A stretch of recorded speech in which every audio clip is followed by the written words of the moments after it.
Hi everyone. I planned on making this video a long time ago. I think it's the first video that I put out was having issues with the keel, and said I would explain things better, but I haven't done any of that.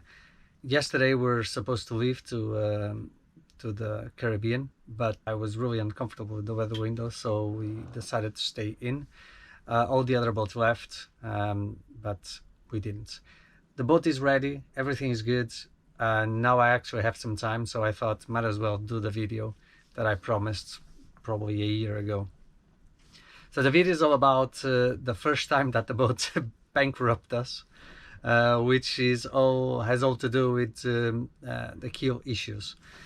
So it all started when I took the boat out of the water. I wanted to take care of some corrosion on the keel. They had just a few patches of corrosion, not too bad, but I want it all done. And I thought it would be a good idea to copper coat the boat. So copper coating is an anti-fouling, and an anti-fouling, for those who don't really have boats, it's the paint that you use on the bottom of the boat that's in the water. And the idea of this paint is so it's to stop things from growing on the hull, because all these things will reduce the speed. And if we're already doing 5 knots average, so it's about, let's say, 8-9 kilometers an hour, if you go even slower than that because of the growth, then you really have an issue. So having a clean hull is quite important. And so I decided to do a copper coating. How they sell you is you put it once, you paint it once, and then you are good for 10 years minimum.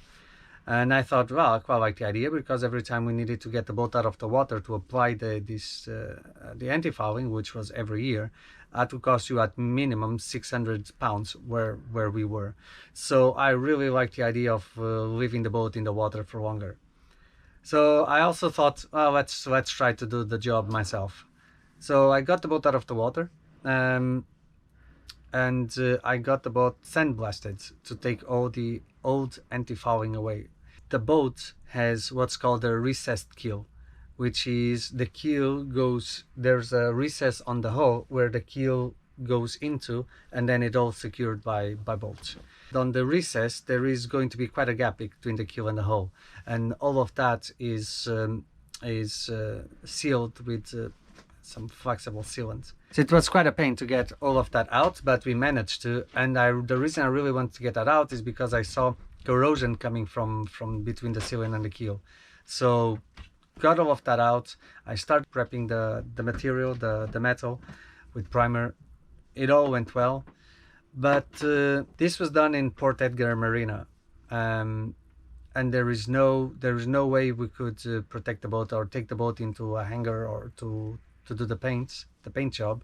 And as I was reading the requisites for the painting the copper coat, you needed a low humidity and high temperatures, and it was just impossible for me to do that.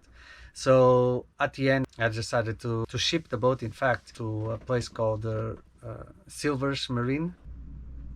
At the yard they decided to fill the gap with a hard substance, and one of the reasons they wanted to do it is so that they could prep the surface a bit better to make the keel smooth. And they did a brilliant job at it. It looked really nice. The paint job was also quite good. I was really pleased with the results. But the problem came when they lifted the boat, as they were moving the boat outside to go into the water. Once they lifted the boat, the back of the keel dropped by about 2 millimeters. We could only see it because all the gap was now blocked with this hard substance, so you could see the crack exactly where it was opening, and you could easily measure it. At this point I had to call in a couple of surveyors to see what the problem was. It took a while for all that process. The first surveyor said that I must have had a grounding. One of the reasons he said it was because he could see some cracks on the bilge near the keel pan. So he was saying that the keel needed to be dropped, and the whole bottom of the of the hull needed to be fixed. The second surveyor was a bit more cautious. He actually cracked some of that paint out, or chipped the paint out, and saw that there was no delamination behind it. So it was that just the paint was cracked from old age. There was a lot of investigation done to try to figure out where the problem was. At a point, we had 3 surveyors aboard, and we were lifting the boat and dropping it just with one surveyor inside, the other outside, to try to figure out where the movement was coming from. If it was the structure that was old and giving in, or any other reasons. The result of about 2 days of this was that they couldn't find anything obvious with the boat, so the keel needed to be dropped. To drop the keel, the first thing that we did was remove all the bolts and nuts, so that was quite easy. But then we needed to crack all the hard joint, the hard filler that the yard had put less than a week before. So first we had to chisel all of that away, which made quite a bit of damage, as you can see on the photos. And still, as we lifted the boat, the keel did not drop. We had about it's like 4 tons that was just held on by Sikaflex, by the sealant. We tried a few things. We tried we saw the front of the keel was coming out slightly, so the yard tried with crowbars to lower it, but that didn't do the trick. So as a last resort, because the front of the keel came out a little bit, there was a bit of a gap made. The yard placed a wire through that gap, and then with the truck was pulling the wire out, almost like a cheese block. And that wire was the one that was cutting through all the sealant, but also making quite a bit of damage on its own. It was quite painful to watch, but we did not see any other way of doing it. After the keel was dropped, again, looking at inside, there was nothing obviously wrong with it. There were some issues that should be rectified, but nothing that would justify what was happening with the keel. So after discussing with all 3 surveyors, the decision was made that we just needed to reinforce the keel pan. No one could say if that 1 millimeter to 2, if that drop was natural, or if it was meaning something was wrong. So the safe bet was to reinforce the keel pan in order to ensure that nothing actually moved. So now that keel is dropped, it's time to get to do some work on the keel pan. Now the first thing is to take everything that's inside to start to be able to work. So started by taking the floorboards out, and I think soon enough this area is going to be filled with more things, the cushions, all the equipment, all sorts. Now on the back, what you can see is that the keel, you can see there's been quite a bit of damage on the keel during the removal. I'll tell you a bit more about the removal later on, but you can see just the state of it. It's far from brilliant. So yeah, bit of work on the keel, but leave that for later. And here what I have is the diesel tank that also has been removed. This is the gauge that's not really working, so that's coming out. And if you want to just have a quick look at the inside, there's just nothing. It's just a stainless steel with a baffle in the center to help maintain the shape, and that's it. So now I can just go inside, at least to the deck, just to see how much work is left. It is incredibly messy, even though I sort of tidied it up a bit. So yeah, material that's been used, equipment, and throughout is, on the deck, garbage, more equipment. a lot of cushions on top, more equipment, and then to the front you have all the halyards and buoys and all that. So yeah, I'll need to remove all of this first before I get any work done.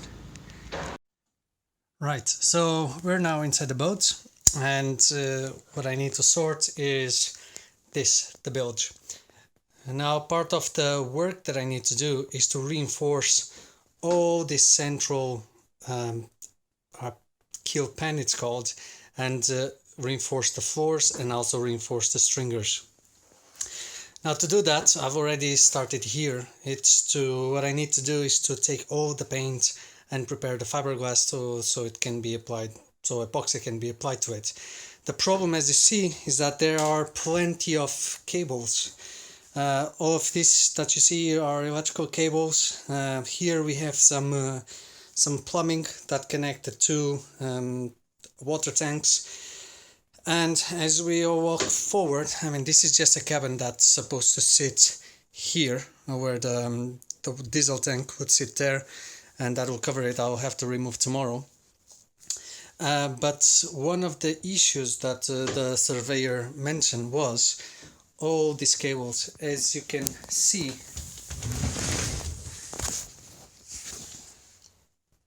these cables take a lot of space. And because the holes have been drilled individually, and there are some holes there that have not been used anymore, but they're still present, this is weakening the structure. So what I'm doing now is to find a way to remove them. It's very messy at the moment, yeah. It's not much better inside, by the way. So that's what the boat looks inside. Now what we see here, that's what's called floors, and this would be stringers, and that in the center, that's the keel pen. So what I've been doing is to removing all the paint. Everything that's white needs to be removed because all of that is paint, and we need to reach the fiberglass. I will yesterday I must have spent 6 hours just to do that one. Today I'll just keep on going and see how far I'll get. I will leave this recording just so you have an idea just how long it takes to do one, and also to have a look and just how much dust it actually creates. Okay, so I'm going to get ready and well, go at it.